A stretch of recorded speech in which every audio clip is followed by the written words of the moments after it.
Hey, Hermano. Hope you're having a good night. I just wanted to say that I'm really enjoying the podcasts on these here interwebs. And I'm just throwing this out there. If you maybe wanted to have me as a guest, I wouldn't say no. I know that my life is like super, super interesting right now between the diaper changes and the trips to the playground. So just let me know because I can be available. All right, talk to you later. Love you. Bye.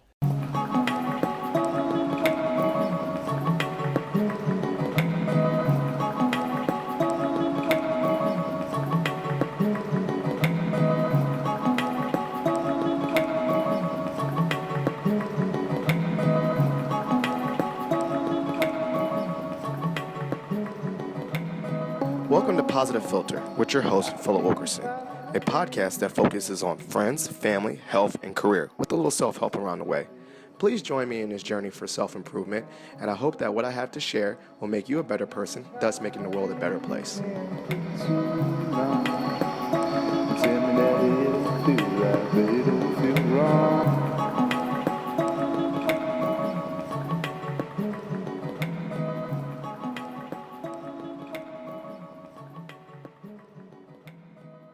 Hey, Positive Philter family. It's Philip Wilkerson, your host. I'm at Deep Creek Lake in Maryland for a family vacation. Wonderful time, wonderful reason to get away from the DC area. And I'm joined by my lovely, special guest, my hermana, Katie. Hi there. Hey, she has a really nice voice. Why, thank you. Why, thank you. I love that. So we're here, and I'm always, as I said earlier, this podcast is mainly about me bringing in my family and friends because while in this journey of positivity, the people that give me a lot of inspiration and keep me to being a positive person are my family and friends. So I definitely had to have my lovely Hermana on the show. And we want to talk about a little experience or her experiences in the Big Apple. I give her a lot of praise and kudos and shout out to living in the Big Apple. I definitely could not see myself living in the big city being a product of the burbs, but my sister left the DC area 11 years ago, and she is now a New Yorker, I would say. Right? I think they say if you're there for 10 years, you're officially a New Yorker, so I guess it's official. It's 10 years? That's what they say. Okay, then I guess my little sister, shout out to my little sister, she's working her way. She's about 8 more years to go. Yeah. But yeah, so my sister-in-law has a lovely son, my nephew Jack, and a husband, Nick, and they're just a New York family. And so I always find it interesting. Every time I come up there from my experiences, I'm like, wow, this place is way different than where I'm from. It's an adjustment for me. But when you're there and you live there for so many years, it's become who you are. You don't think of it as someone from the outside. So, just give the listeners a little background about your experiences getting to New York. How'd you end up there? And just kind of go from there. Sure. Well, first of all, I just want to say I'm so proud of you for this awesome podcast. Been following it, been supporting it. I've known you since, I think, 2003. 2000. No, I feel like I've met you even before that. No, you met me literally. You met me the summer I was dating Maggie. Yeah. So we go way back, obviously. So I'm just really proud of you for all the positivity you've been spreading with the Ill Phil Awards and the and now going into the podcasts. And anyway, I just want to give you a shout out on here, saying thank you for being such a positive influence in my life. And I like to think of myself as a super positive person too, and always a glass half full kind of gal, and so moving to New York was a huge adjustment for me because there is a lot of cynicism and negativity, and it's tough, and I was definitely, a girl from Virginia, with great manners moving into the city. And I quickly kind of had to toughen up, but I do have to say it was a good experience for me because I think it's good to be, there's a difference between being aggressive on the subway and being assertive. Okay. And I feel like I've become more assertive, which I'm proud of myself for because I wasn't always like that. And one of my favorite things about being in New York is, especially once I actually figure my way around, because for those of you who know me, my sense of direction is pretty bad. You're not a natural pathfinder. No, like I me. blame my dad. I get it from him. But one of my favorite things once I started figuring my way around the subway was helping other people, because you would see people with their maps, and I would love the idea of helping someone, just like a good deed. It just made my day. And because I think there's so many people in New York who are just doing their thing, and they're focused on their path, and they don't really give a crap about anyone else. But I think it's always a pleasant surprise when you run into someone, like a tourist or something, and they're like, "Oh, I'm sorry, can you tell me how to get to Times Square?" It's kind of fun. Yeah. And now you particularly live in Queens, and when people think of New York, automatically they think of the big bright lights of Manhattan, Times Square, and which I would say, to your point, not getting to know, but being exposed constantly through visiting you and Nick and Jack in Queens, is that it's shaped my perception of what really New York is. It's not all lights, bright lights, and noises all night, and a city that never sleeps. You go to Queens, it's like, to me, I always say it's reminiscent of like Del Rey, like a smaller city. Right, like a village even, which is in Manhattan, is kind of has a similar vibe to Del Rey, or a little bit of Old Town, maybe Alexandria, right. Probably other parts, maybe even Georgetown a little bit. But like, I love the idea of like shop after restaurant after ice cream shop after, anything. You can find anything. And I love that vibe of just being like, so in Queens, we're lucky that we have kind of a suburban vibe, but it's like 20 minutes to the city if you get on the train, 20 minutes to 59th and Lex, which is like, Midtown East. And I can walk out with Jack in the stroller, and within 2 minutes I can go get a bagel, I can get coffee. There's nail salons, there's hair salons, there's all sorts of different cuisines. We have an Australian place where you can actually get kangaroo. I've never tried it, but delicious. More power to you if you want to try that. But it's a cool thing, and so I'm very grateful for that. And there's lots of classes to take Jack to, and the culture, the arts. There's that's really special. The museums. So there's so many great things about living in the city. And I mean, like I said, you broke down that stereotype for me by me visiting you guys. It does definitely shape my negative connotation. I had a negative connotation of the big city because, for me, I am a Virginia boy. I'm pretty country, and I definitely am not very assertive. And I think a lot of people, I'm not, a city folk per se, but being around you guys and just seeing a different avenue of exposure is really helpful. And I think I would say to all the listeners out there, it's like, usually you have these stereotypes about places that you live or places that are far away that you've never even visited, you just see pictures of. And like, that's not a fair assessment of those places because like, you never went there. So, kind of for the listeners, there's like the positive reframing of that is just, go visit, but don't always necessarily have to be in the tourist spot. Like, definitely Queens is not a tourist spot. No, right, yeah. Queens is where the families live. Queens is where the neighbors are.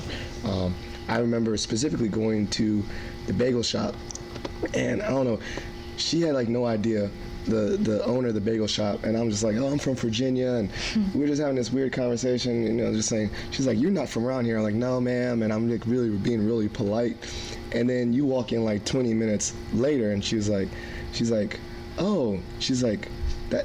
whole time that's your sister-in-law? I said, yeah, that's the sister-in-law I was visiting. And it kind of reminded me like there's a family vibe, like, because she knows us. Yeah, she knew you, and you had talked about, my brother-in-law is going to be visiting, and I was talking it up like, I'm from Virginia, right. So it has this small town vibe a little bit. Yeah, I run into the same people all the time, and she's this woman who's like a true New Yorker, and she's like, Jack, how's my boy Jack? Are you sleeping, Jack? Oh, you're going to get your bagel? Oh, good. You're here, Jack. You're being good to your mother, Jack. So we always have a good laugh. Her name's Betty the bagel lady. Yeah, and those are like small instances like that. She definitely did sound like that, too. Those instances like that are the ones that, like, reshape my perception of a place. And, like, definitely I was like, if I was rich, I definitely would see myself in a neighborhood like Queens, because I like the neighborhood vibe. I like the vibe of knowing people. I like the vibe of running into the same people over and over again. And, you know, I do that kind of here in the suburbs where I go to the same post office, I go to the same, and I can see that you're doing that, but you can walk to it. That's even more convenient. Yeah. And that's really, really nice. So, you know, kind of like we talked about a lot of positives, but what were some, besides being aggressive, what were some of the negative things that you had to, like obstacles that you had to face when you really first got there? Because I know there's so many things. I know, yeah, you know, pick a story. The or main, whatever. the main reason I went there is because of theater. You know, so it's this mecca for musical theater, you know, and I wanted to, you know, a Broadway would have been great. I was always very realistic about how hard it is. So, but I thought, let me give it a shot. I majored in musical theater in college, so I said, let's do this. And so the irony of the whole moving to New York thing is that at the level that I was at when you first moved there, you move to New York to go to the auditions in New York that take you out of New York. So where do they take you? To, you know, Jersey? rinky-dink theaters around the country, right? So there's, you know, you can be part of the union, you can be not part of the union. Gotcha. It's hard to get into the union, and when you're a union, you have better benefits and perks and pay and treatment and better theaters that you work at. But when you're non-union, you just kind of go where the work is. So, you know, anyone who is from any small town, you probably know a local theater, you know, that, you know, pays their actors maybe $200, $300 a week to perform, you know, and it was very tough. Like the theater, a smaller theater, for example, was the one like in West Virginia. Yes. So I've you worked lived right. in New York. She was housed in New York. Well, I have always had an apartment in New York. That was my home base, but Right. I would sublet all the time. You know, this is what people do. You sublet, you go away to your gig. They provide housing for you, so you're living with your coworkers, which is a strange thing. You're living with your, and no one ever really, I never thought about it until someone put that in perspective for me. They're like, what's it like living with your coworkers? I was like, yeah, it's true. Wow. So it's it's an interesting experience. It's, you know, kind of the social experiment, kind of like the real world a little bit in some ways, you know, different right. personalities, all people who are wanting to, you know, be successful as performers, you know, so it's a lot of personalities. But so you'd go away to a gig, and then you come back to New York and go to the next audition, you know, and you always have to find kind of survival job. So there's so many stressors, you know, but it kind of created who I am now and made me, like I said, a stronger person, and Build up some resiliency. yeah, I'm glad that I did it. It was quite an adventure. I got to see, you know, different parts of the country. Met my husband doing a tour of Christmas Carol, which was amazing. And so all good things happened, you know, and I still have a passion for it. I'm not doing it anymore because Jack is really my focus now, and but it was quite an adventure. And now you touched upon like having to go across the country and be flexible, and you know what I'm hearing from you is you had to build up some resiliency because you get to, you know, it's not easy. You know, I even think that my sister has a little bit of a hard time, you know, up there because it's more expensive.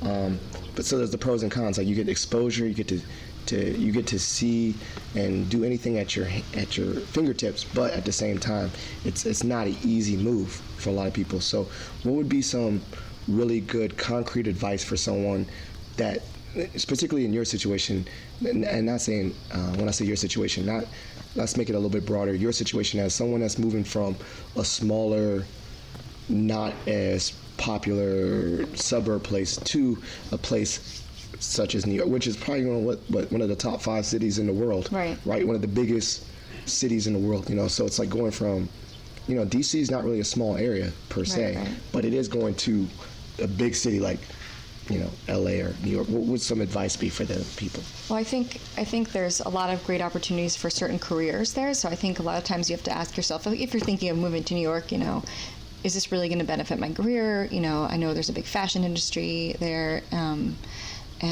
obviously TV and movies and theater, you know, it's kind of you have to decide whether you're going to, you know, you think it's going to be a good fit for you.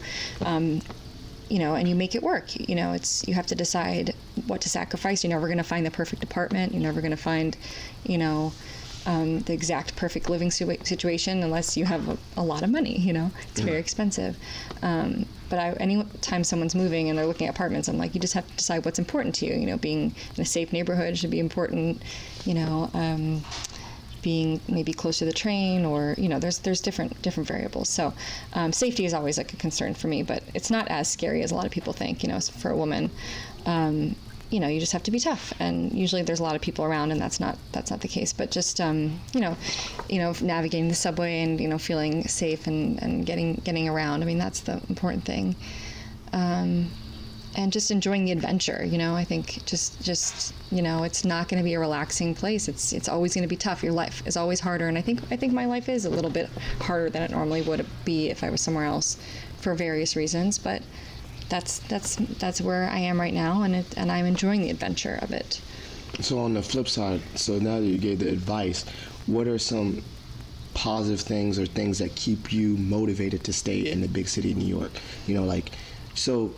When you're going through a tough time, and everyone's going through tough times, whether you live in somewhere, there's always like a spark, this is a tough time, but the benefit is, like you said, I can have access to a great neighborhood. Right. For you, Jack, when he gets older, there's so many activities. Right. In New York. So that's a big kids. thing now. And right. and having a network of friends. I mean, like I said, I lived there for 11 years. So all my friends, from over the years, it's just nice to have that network and that support. And, I'm still happy there. I think it's friendships are really important in that way. And it's nice to have people to relate to who are kind of like going through the same maybe apartment stresses or financial stresses or whatever, but then also just appreciating the city for what it has to offer, and you never have to look for something to do. There's always an opportunity, especially with having kids, and that's made it really special.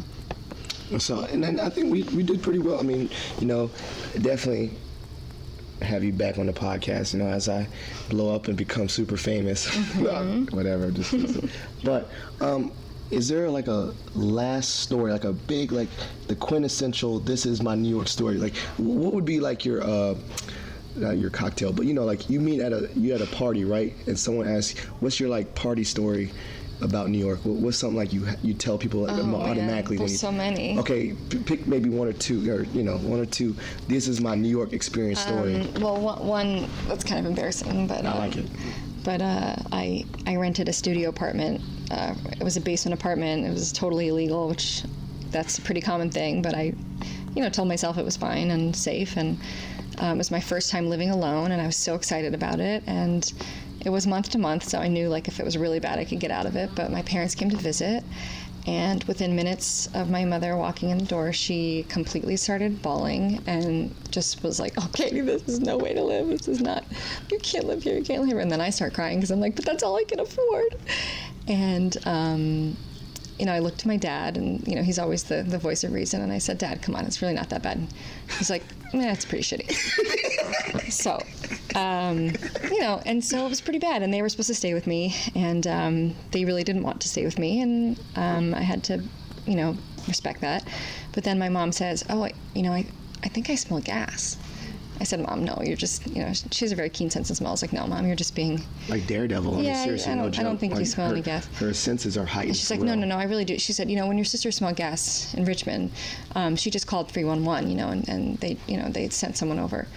So literally, I called 311. 10 minutes later, there are like 5 fire trucks outside with men in full fire regalia, with their axes and their like masks, barging into my apartment, and I was like, "Oh, no, it's just I just smell gas. There's no fire.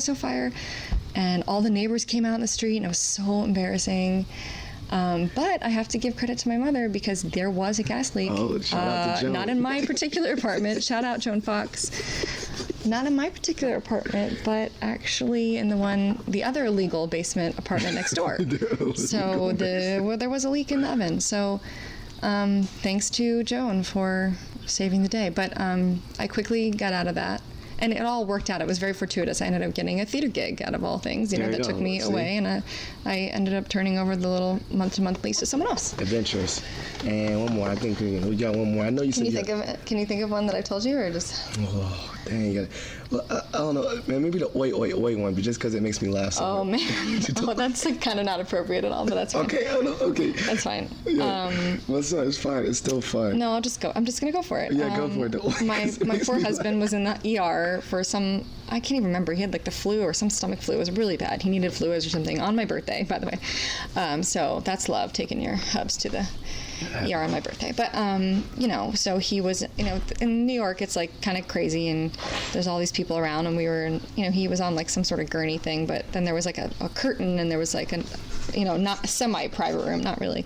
And all of a sudden we just heard this man saying, oi, oi, oi, oi, oi, oi, oi, and we didn't know what was going on. He was excruciating pain. He was shouting. And, he wasn't speaking English, and then his wife was trying to speak to him another language. I didn't know what was going on. He kept saying, oi, oi, oi, oi, oi. And then the doctor comes in, and all I hear is gangrene of the penis. And I just don't know. I don't know exactly what was happening, but that was maybe his diagnosis. So, and they were doing something to make him feel better, but it wasn't making him feel better. It's not funny, everyone, but it is, because every time I stub my toe, I say, oi, oi, oi, oi. And so it's become an inside joke. It's so awful. I hope he was okay, that man. Yeah, Positive Philter, he's okay. Anyway, so those are two random stories. But New York I think honestly, I'm not going to lie, I think that you need to save these stories in like a memo pad, because these stories hurt. Like that one, I still can laugh about the oi, oi, oi, man. So I'm really, really proud of you and your adventures. Not everyone needs to do crazy, outrageous things in life to be proud of themselves. And for me, you've always been an inspiration, or someone that made me very, very proud. Like I always brag, I got family. Every time I say I got family in New York, I say I got family in New York. I got my, my nephew and my brother-in-law and my sister up in New York, and I'm always proud of that, because like as you said earlier, maybe with the cost and not cost, but the pros and cons, it's it could be a little harder, a little bit more challenging in New York, and I always give you kudos for that, and I'm always very proud of you, and I always just find a lot of things to praise you about, and you always make me very, very happy. And supporting me in this podcast and my silly ideas. This is something I just want to do, and you always like, this is a good idea, and you support me, and that makes me very happy, because usually when I have things I don't want to do or I doubt myself, I know if I do anything different or try something new, I got a small team in my corner that always got my back, and doesn't necessarily say my ideas are stupid and things like that. So that makes me very happy. So we definitely gonna have Katie think of some more stories, because I know she only touched the tip of the iceberg with New York stories. I don't know, maybe we'll have like a series of just random stories from Katie. Let's start with oi, oi, oi, whatever. But thank you so much for joining me on the podcast. Thanks for listening.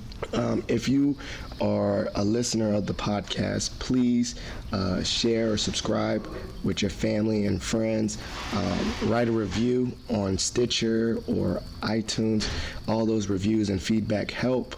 If you have any questions for the Positive Philter, hit us up on Twitter at Positive Philter, or use the hashtag #PositivePhilter. Yeah, Ask Positive Philter. Those are some of the things. Thank you so much, Katie, for being a guest. And thanks for having me. Keep on listening. Love y'all.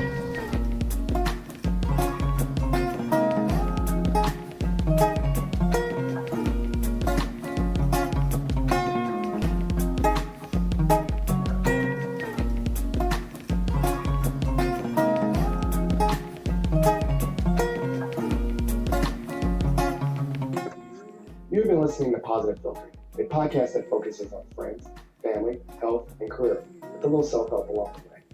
This episode of Positive Philter was edited by Ronald Young Jr., host of Time Well Spent podcast, and creator of Oh It's Big One series. For this episode, I'd like to thank my sister-in-law, Katie Masson, for being a guest and welcoming me into her family with open arms. As always, I'd like to thank Ryan for the music, Maggie for being an amazing and supportive wife, and all the listeners.